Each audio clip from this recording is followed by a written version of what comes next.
வெளியூர் பயணமா? ரிசர்வேஷன் கிடைக்கலையா? படிக்கட்டு ஏறி இறங்க ரொம்ப சிரமமா இருக்கா? டிராப் டாக்ஸி புக் பண்ணுங்க. ஒரு வழி கட்டணம் மட்டுமே. டிராப் டாக்ஸி, எங்கும் எப்போதும். ஈரான் விவகாரத்தில் ட்ரம்ப் எல்லை மீறி செயல்படுவதாகவும் ஈரானில் தலைவர்கள் கொல்லப்பட்டதில் பெரும்பான்மையான அமெரிக்கர்களுக்கு உடன்பாடு இல்லை என்றும் கருத்து கணிப்பு மூலம் தெரியவந்துள்ளது. த அசோசியேட் பிரஸ் மற்றும் NORC மையம் சேர்ந்து சமீபத்தில் ஒரு கருத்து கணிப்பை நடத்தின.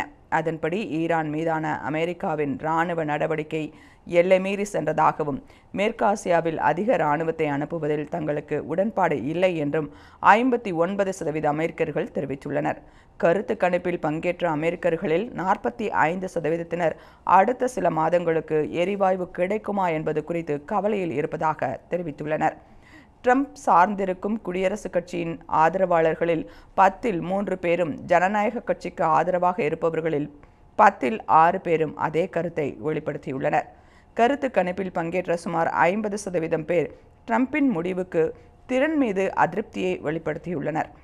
ஆனால் அதிபராக ட்ரம்பின் செயல்பாட்டை ஆதரித்தும் சில அமெரிக்கர்கள் கருத்து கூறியுள்ளனர்.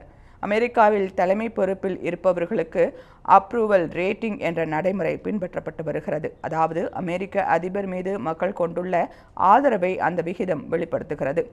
ஈரான் போருக்கு முன்னர் ட்ரம்பின் அப்ரூவல் ரேட்டிங் 40%க்கும் மேல் இருந்த நிலையில் இப்போது 36%ஆக குறைந்துள்ளது.